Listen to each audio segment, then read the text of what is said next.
Welcome to Soni Irabor Live. Tonight, it's about living and life.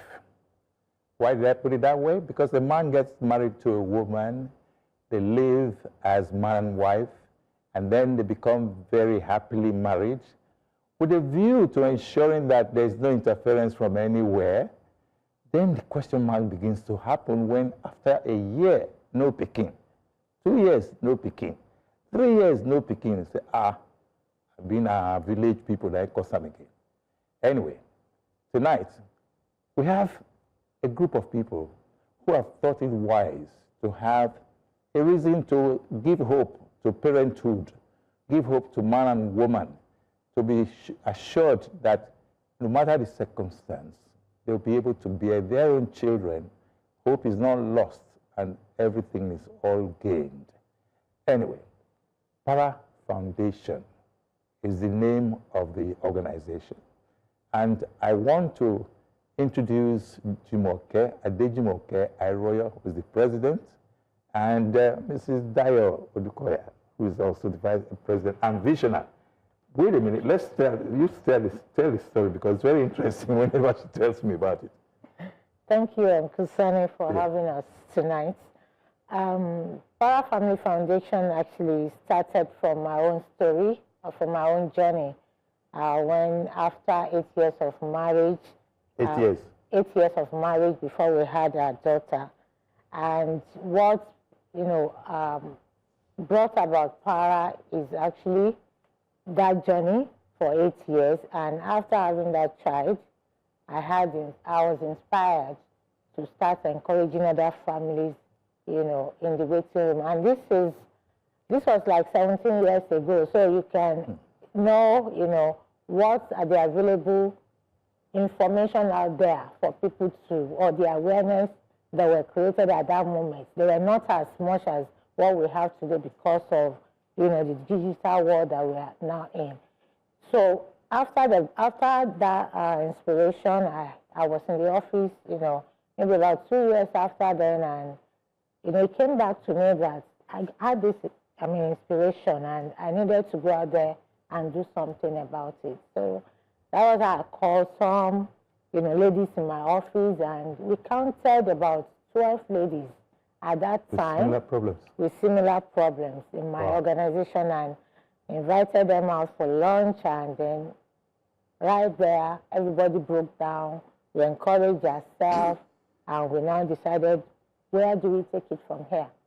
And today we can tell the good story that almost 95% of those ladies at that time now have their own children. Wow. So that's actually was the genesis of Para Family Foundation. And we now took it, further from there, started having meetings every month, inviting, referrals, other people coming for meetings. We had a structure, and that was the story. That was how it all began. Interesting. Mrs. Adejumoke Airuoyo. Okay. How did you get involved? I know you're a medical person, so give us your story. I'm a retired nurse. I've been worked with the government for about 40 years.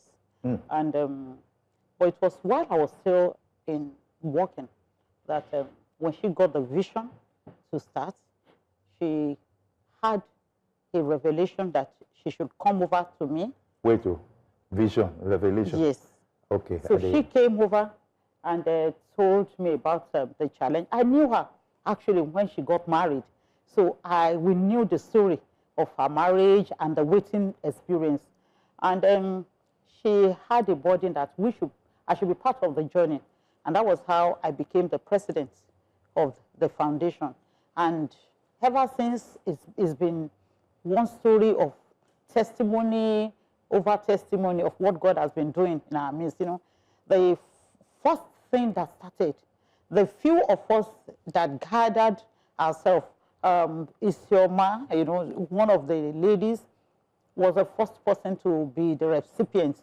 So our own testimony came just as we were about to start, without any intervention. God just took control. And that was how we started. We've been meeting, bringing in experts to talk to families in the waiting room. And the joy of it is that when these families sees themselves, you know, they are relaxed, you know, and they are able to, yes, they are able to open up, and then we discuss with them, tell them what is the cause of this thing, bring in experts to talk to them, you know, marriage counselors, fertility doctors. At times we even pray because, you know, nothing can happen. At times we bring in, you know, religious personnel to pray, like pastors to pray with the families. And that's what has been happening, testimony upon testimonies. So many of them come for counseling. Initially, we spend almost the whole day doing this counseling after the meeting with them. So, but now we have a time. We bring them in so that they can talk. We counsel them, pray with them, and then direct them. From ordinary meeting time, that's how it started. Something. I'm happy to hear this. Now, you are the only man in the midst of women. Okay, don't worry, I'll balance you up. How did you get involved? The story is interesting. Share it with us. Okay, thank you very much, sir. This is my mommy. We know our... It's also my mommy.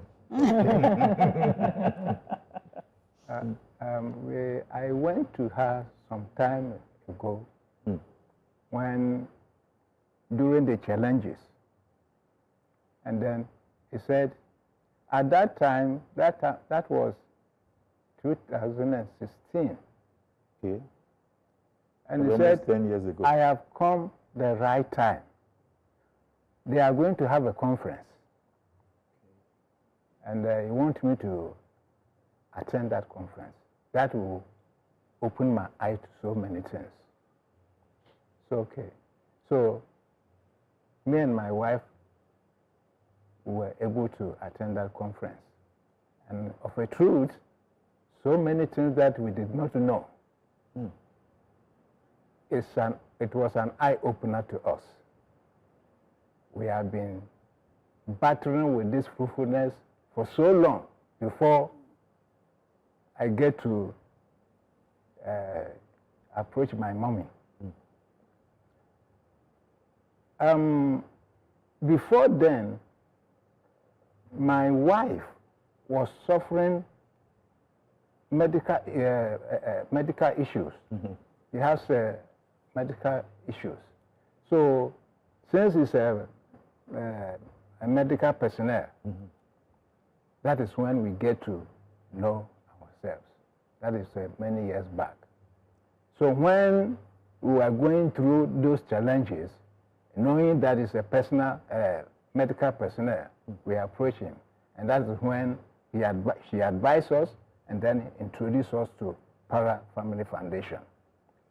And then we get to Para Family Foundation. Now, before then, we thought that any doctor or any hospital can handle any situation. So that is what we know. Ignorance. So we have been battling from hospital to hospital, from hospital to hospital, from hospital to hospital. We married 1997. Ooh. Since that time, we have been going around, but we believe that it's a hospital that can solve whatever problem. Though we are Africans, we believe in what is it called? Local medicine. Local medicine and all that, but we face medical straight. So we believe that any hospital can handle any situation.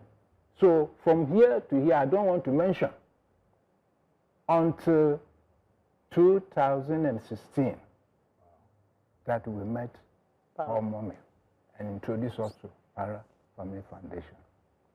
Now, after the conference, we now begin to attend monthly meetings.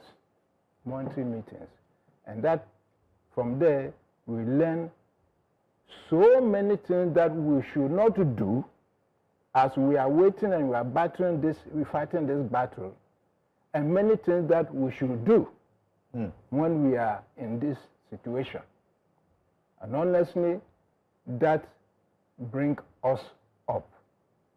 And every meeting was encouraging and a strength for us. So we have interest.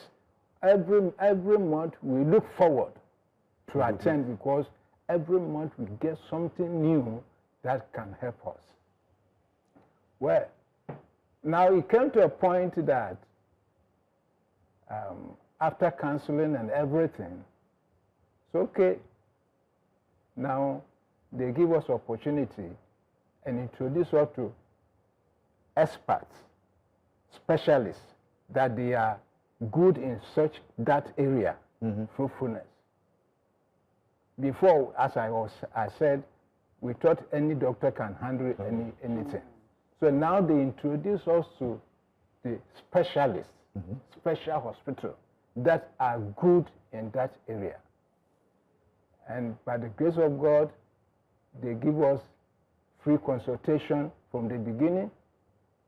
And when we went there and everything was okay, now by the time they now told us that, okay, this aspect is gone, now this is the amount that we are going to, it will cost us.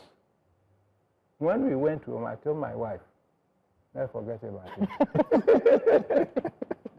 Why are we going to have kind of money? It's always It is only God that is helping us to manage this. Well, we thank God because right from the beginning, Para Family Foundation has been a source of help to us in every area. So they also told us how we can go about it. You have families, you have friends, we have to talk to people, don't keep quiet. This is not something that you keep quiet to yourself. Tell friends, tell people, tell loved ones. Those who are interested and those who feel for you, help my come, support my come. So that is how we begin to tell loved ones, to tell friends, and then Para Family Foundation also assists us tremendously. Now, it came to a point that, okay, this is the time that you have to go to do IVF. Okay.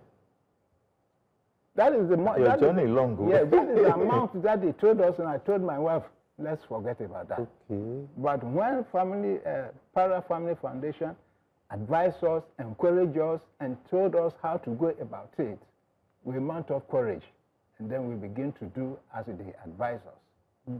And by the special grace of God, we see help coming. We see help coming.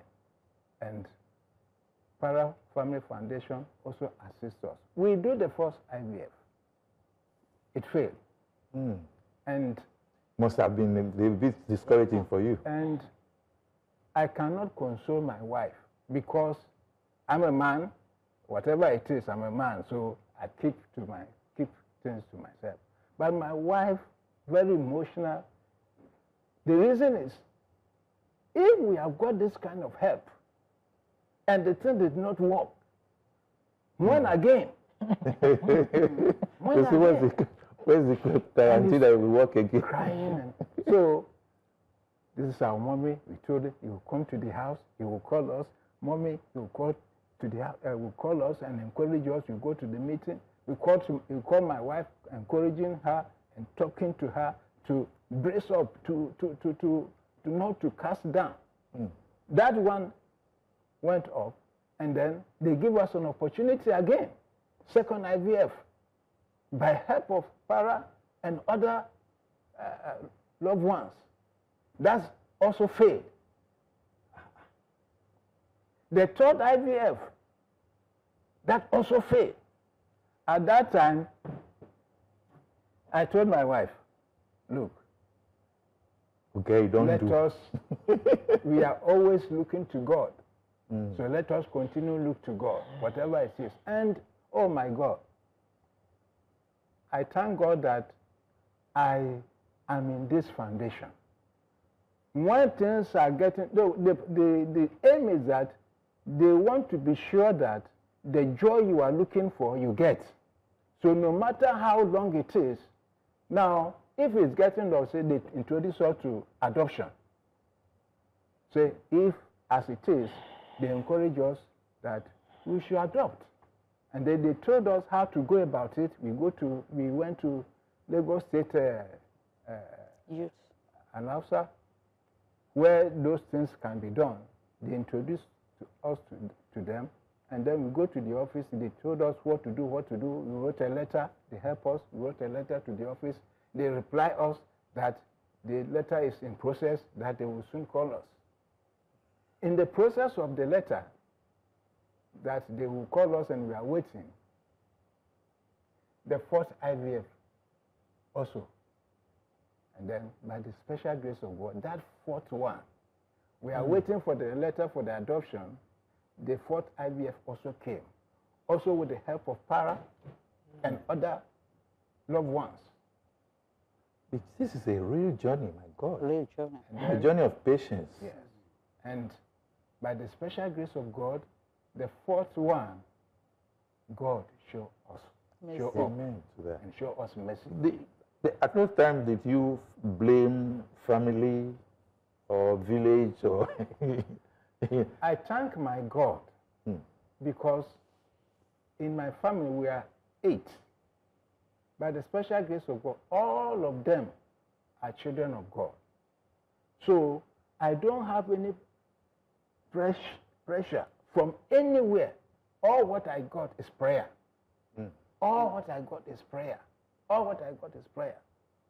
And then for my wife family, they are not against us, but they are not Christians.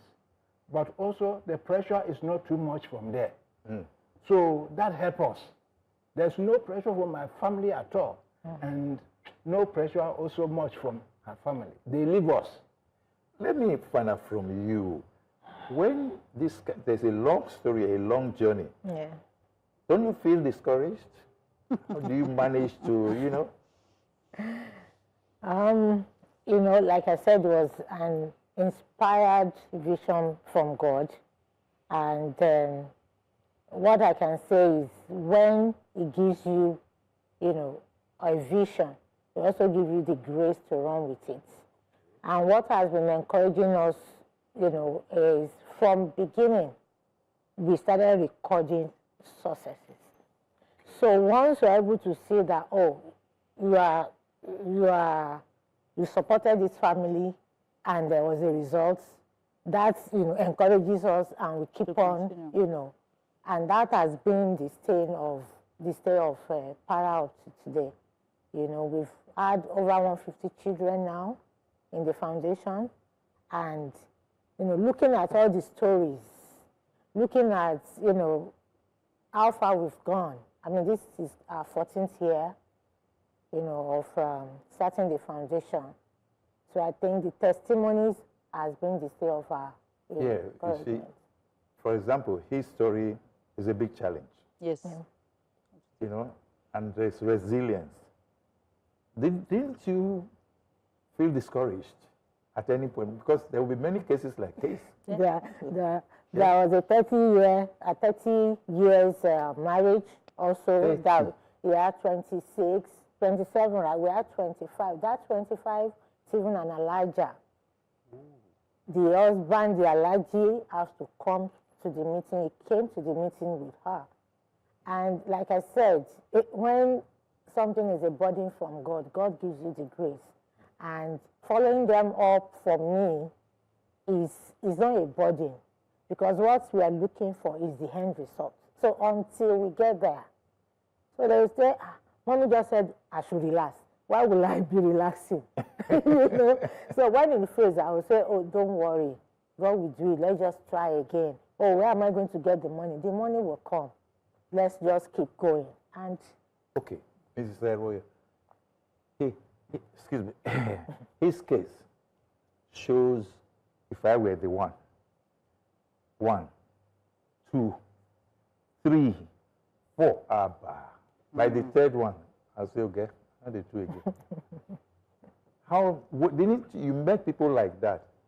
What was the professional approach you took to ensure that you didn't lose them instead? Actually, in his own case, it was very favored.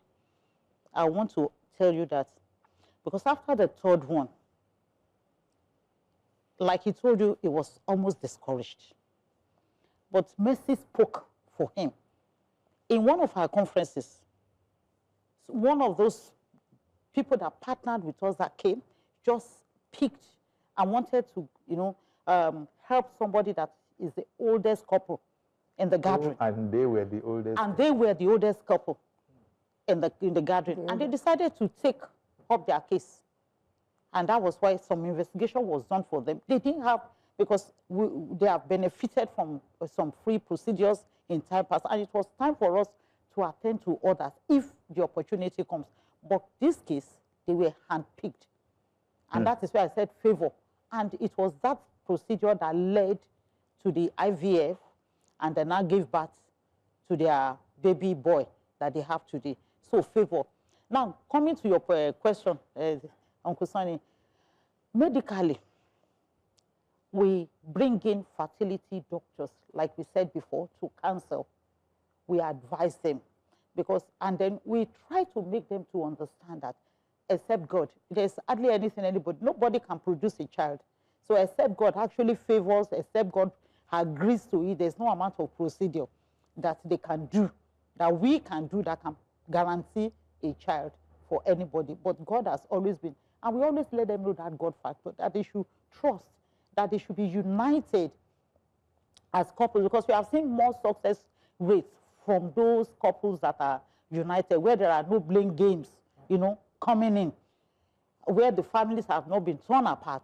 So we try to make them to understand that. And then we also let them know what they can do, having to understand their cycle, having to understand the food to eat. There are some things, like if you look at an avocado, it looks like the womb of a woman, and it has been proven scientifically that it's very enriching for a woman that wants to have a child. We talk to them about cucumber, that it looks like the man's thing.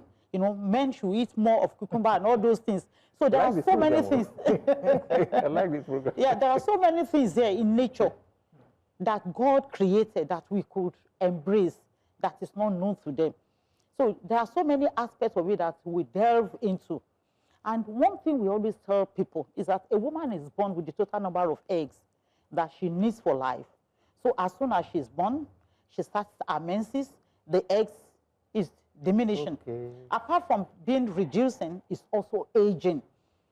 Just as the skin wrinkles, so is the egg in the woman.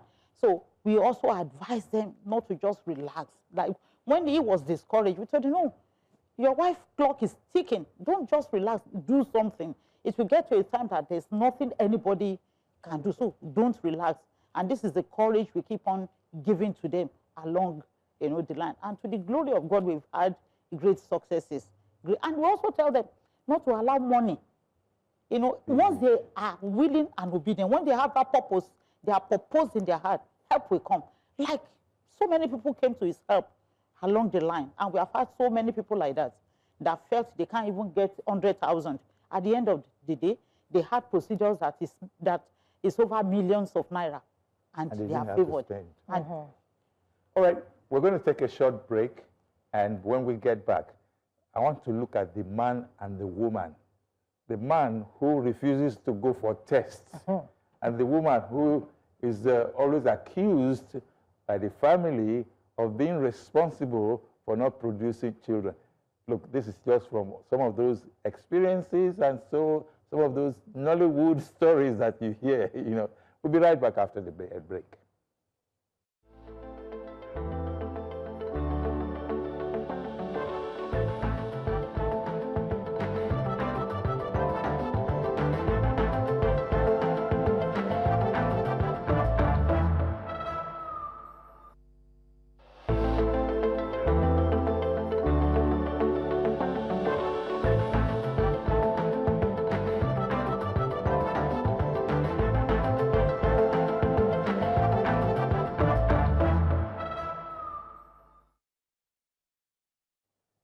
So what's in a man who decides for himself, I will not go for any test. God is with me, I'm okay. There's nothing wrong with me. And then a woman who always has to live in fear because she's being accused of being responsible for not producing the child, as if she's the only one that can produce that child. But it takes two to tango, right? Okay. We just said now that even avocado looks like a woman's womb, and the cucumber be like a man's whatever. Whatever the case may be, this is about fertility. It's about producing children. It's about getting married, and there's a union of a man and woman. They become one family, and so therefore, their responsibility is in producing a child, God's given child. So, now, let me ask you, what happens, no, you are the man. What happens when they say the man must go for a test, and you say, I'm not ready for that. I'm not responsible, it's not me.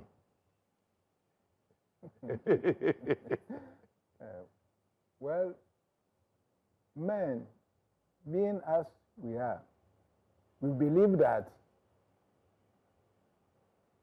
God created us complete without any deformation. And then, if there's anything wrong in producing children, it must be from the woman, not man. Because we believe that we are all the time complete.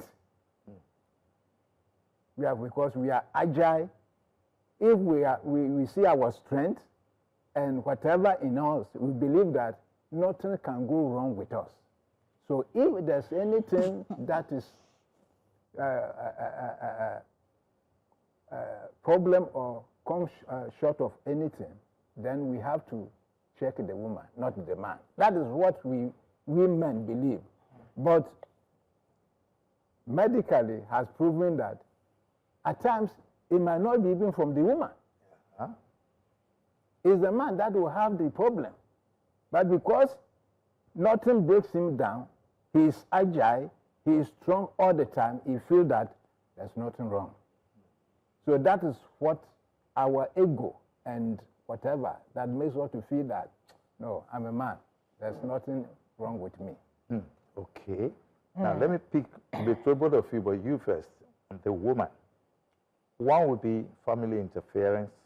The other would be, the woman feeling blamed, not by anybody, but she will be feeling as if she's responsible. So why would the woman feel responsible for not having children for a man? And just like medically it has been proven, or research has shown that 40% of infertility is men are responsible. 40%? 40%. 40% is women, and then 20% between secondary infertility and none of them. Neither the man or the woman fault of not having baby. So there's no blame game anymore. Science has proven that it could be the man or it could be the woman. But let me quickly also say something about what he said about men. Okay. Some men believe that once they can ejaculate, that they have done their part and they have what it takes. But medically, semen is different from sperm. Sperm is found in semen. Wait. This is new to me. Say it again. Semen is different from sperm. Why? How? Sperm is found in semen. It's not the same quantity. It's not the quantity. The liquid or the water you see, that's the semen. Yeah. But the sperm that fertilizes the egg is inside that. The semen. Okay. So men believe that once they are able to ejaculate, that's all it takes to impregnate a woman. And that's why some of them carry that hair.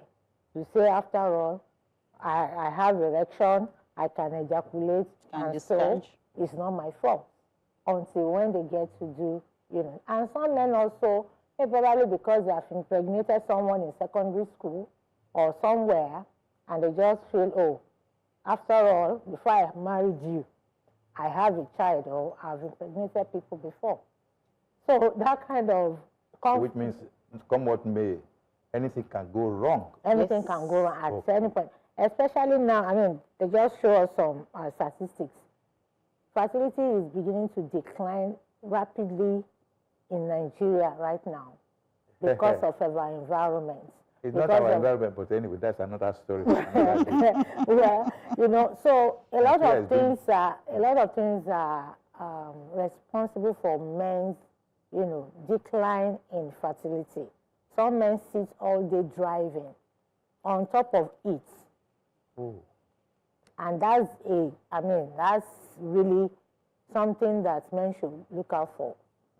Now, science has shown that a lot of men have low sperm count.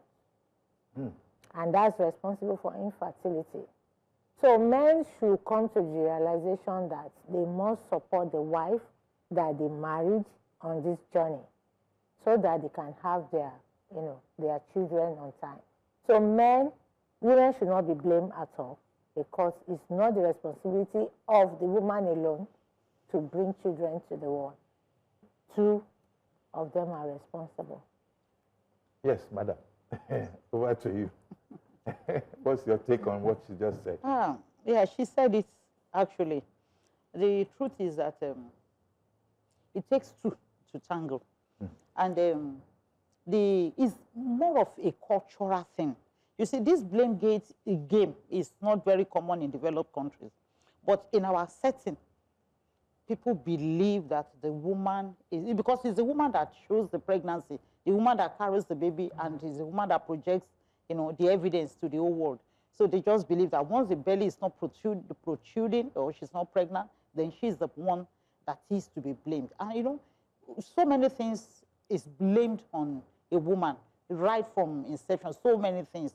And then we just also discovered that there are some issues that prevent families from having their, getting pregnant, let me say.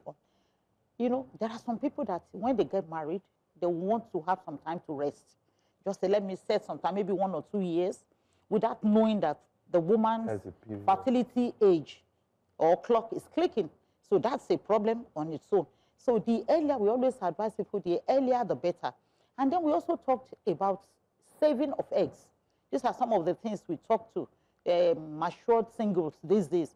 If you know you are over 30-something and you have not seen the right person to marry, why don't you preserve your egg until you see? Because at the end of the day, in our culture, it's the woman that will be blamed. It takes only the enlightened one, those that are exposed, to understand, and then those that have a godly mind to understand that it takes the two, you know, for pregnancy to come. So we always advise people also that they should make sure that when they are waited for a while, that they should go and see a doctor. Remember what he said when he was talking? He kept on talking about any doctor. There's a difference between a fertility doctor, a gynecologist, you know, and different aspects of medicine. But most people don't know. As long as they have gone to see a doctor, they believe they have seen the right person. So we also tell them that they must make sure the doctors that they are seeing are the doctors that are able to handle the issues of infertility. So all these things reduces the blame game. And then we also tell families to please allow couples to rest, because stress is one of the major causes of delay in getting pregnant. The anxiety. Once the hormones is disorganized, there's nothing anybody can do about it. When they are relaxed, somebody was telling me, was it not 2 days ago, how she waited for about 3 years, went all over the world, and they kept saying there was nothing wrong. So they just decided to rest. And immediately they rested. What happened? She got pregnant without any intervention. That's what happens many a time. So we tell families to please leave them away, leave them for a while. Let this couple understand themselves and also help themselves. So there are a lot of things. I just pray that our country and our people will understand that the blame game should not come in when couples are married. Allow them to help themselves. There's something both of you have said that I was able to discern some points from. The nature of our life in Nigeria. Very traumatic. A lot of negative vibrations here and there. It's either from family or from whatever. From work, culture, even religion, everything. And then there's also the aspect of the way we carry our bodies. You say you sit down in one place for so long, Sedentary life. that can actually affect. Yeah. Or even putting laptop. Oh, Yes. I was told that before too. Putting the laptop on your lap. Yeah, it's very injurious to the reproductive. Can you explain that further? Yes, we have been told that all these gadgets, they emit, some ions Radiation. or radiation that affect the reproductive organs. So for any woman or any man, if you have to use your laptop, it's better you put it on a table. And if you have to put it on your lap, let there be something like a pillow or a gadget, under to prevent the direct or closeness of the gadget to the reproductive organ. It's been proven over and over again that it's one of the cause of infertility. Some will even put theirs, some men will put it in their pocket, close to the scrotum, where the thing is being produced. Some women will put it like this when they are selling. Wow. Put it, all these things matters. So just have to make sure that they separate themselves from some of these gadgets. It is very, very serious. We are just taking it for granted and laughing about it. Yeah. Many children, I only call them children, young adults who are now getting married. I don't think they've even given a thought to the seriousness of these things we are talking about. Yes, Yeah, so you know what? We had started that aspect in the foundation. Now we go to school, we get some young people to go out and tell these young children some of the things they need to prevent, some of the things they need to do, so that when they get married, they will not have some of these complications we are talking about. We're trying to catch them early, talking about how to handle, take care of their reproductive organs, like what we just said, about the importance of making sure they, put some of these gadgets away from themselves, about the food to eat, about seeking medical intervention early, before they have complications, about preventing sexually transmitted diseases and all those things. So that is, and we call it Wi-Fi. Some of these young adults, they go to schools to educate people. We call them Wi-Fi. They go around. Say that again. Wi-Fi. Y for Youth Fertility Wi-Fi. Awareness Initiative. YFAI. Okay. Youth Fertility Awareness Initiative. Okay. And we also write to schools and all students association to collaborate with us so that we can come into their school and educate some of these kids. And a whole lot of them, just like she rightly said, we've seen a situation where some ladies just got pregnant because they are not even aware of what their reproductive health or status was before they get married. They got into marriage and found out that it's either their womb is not rightly positioned or something is wrong, or they are some ovaries. We've had a younger lady came into us and the ovaries is like 60-something year old by the time they did investigation. So that's why we try to educate the younger ones, the youth, and also want to start going to churches, to youth gatherings generally. Contraceptives. Yeah. Contraceptives. When should they or should they not take contraceptives? Actually, is it really necessary to take? The truth, we talk of abstinence. The best way is abstinence. That's what we try to talk to them, because even contraceptives have some side effects. Yeah, and it causes infertility. And at times, to some people, it works on the hormones. And once the hormones is distorted, there's hardly anything anyone can do. So we talk to them, even the issue of abortion, destroying unwanted pregnancies and all that. We have had instances of people that aborted and having aborted. Now they are married, they can't have children again. We have seen people that use some of these contraceptives, even married women that use these contraceptives. Once they remove the contraceptive, they want to have their children, they have delayed. These are people that are married, they are delayed in having another conception. So what we tell the youths is to try to abstain from sexual intercourse as much as possible. That's what we advocate. This modern world. Yeah. But we still keep on seeing our own. Okay. There's another question that is burning my mind. Okay, sir. Relationship between a man and a woman who are decided to live together. as husband and wife. They're now alone in the house. So they are friends to each other. They are brother and sister. They are husband and wife. So moments will appear when the mood swing will be terrible. Yeah. Emotions will go boo or right. So, Ross, you never talk this. Listen, What's your experience? We're going to all share. I don't mind. I will share mine too. What's your advice to man and woman in terms of relationship? thank you very much, sir. A man and a woman, in terms of relationship, as far as they have agreed that they will stay together,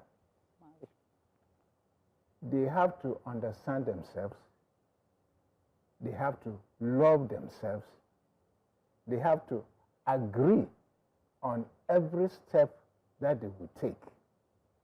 And then also try to, we have differences. Every person, we have differences. We are from different backgrounds and from different backgrounds. And as far as we have agreed to come together, then the first thing that we have to do is to love ourselves. And then when we love ourselves, we can tolerate each other. We can forgive each other freely, easily. And then when that happens, then the way is moving forward. We move forward. And everything that we want to do, God will bless it. So one thing is that, one, love ourselves, understand ourselves, agree with ourselves, and then tolerate each other. And with that, I think everything will be okay. Okay, we have a little time more before we round off. But I want us to dwell on this. You will give your own experiential advice on all of this. Me too. Okay, so what I would say concerning relationship is compromises. Compromise. Yeah, we have to, give room for compromise. Just like you said, we are from different backgrounds. We had different experiences while growing up. And so when we come together, we should allow ourselves, free, to be free within, as much as we are husband and wife, just like you said. We've agreed to come together. The love is there. The Bible says love covers all sins. So you just, have to allow some, how would I call it, some space for ourselves when we are together as husband and wife. So we basically, let's have compromise. Let's compromise on certain things. I mean, there are certain things that we agree on. There are certain things that we won't agree on, but we have to come to compromise so that we can move forward. Okay. Yeah. Just to add to it, I also believe that they should discuss. There should be openness. We have seen instances of people that deceive the other party into marriage.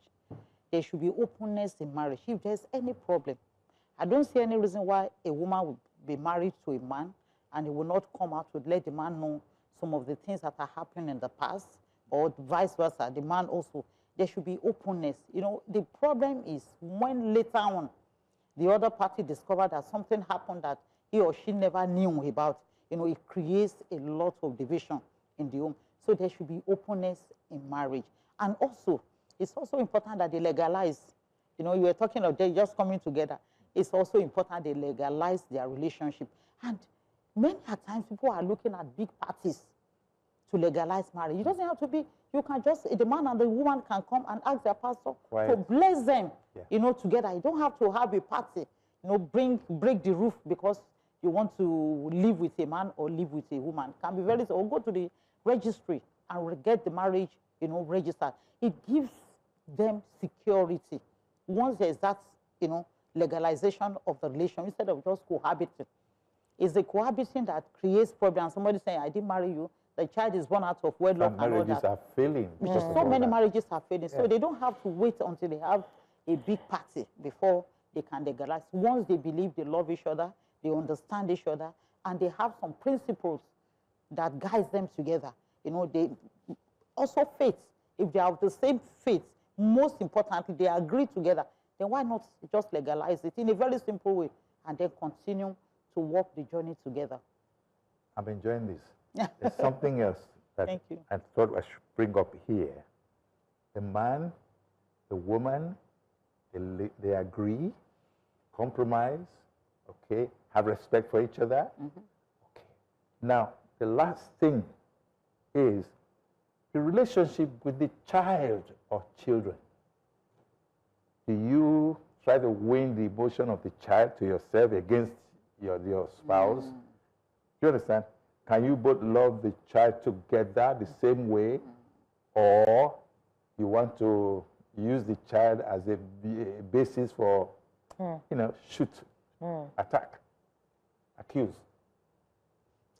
Okay, so what I would say about that is from my own experience, when, like I said, we waited for 8 years. And within those 8 years, we were, our relationship was very solid. And we were everywhere enjoying ourselves. In fact, we call it 8 years of what? Honeymoon. So by the time our daughter came, there was no room for her to come in between us. Wow, that's a tough one. Yes. So it's what, in fact, she doesn't go to us differently. We have family meetings to discuss issues because she knows if she goes there, it's what she met from her father is what she's going to meet with me. So that has been our own family value. We both were conniving against the poor child. Okay. Well, you have an issue now, thank God. Yes. I would say that from the beginning, love, whatever it is, as Mommy has said, or the Word of God said, love covereth multitude of sin.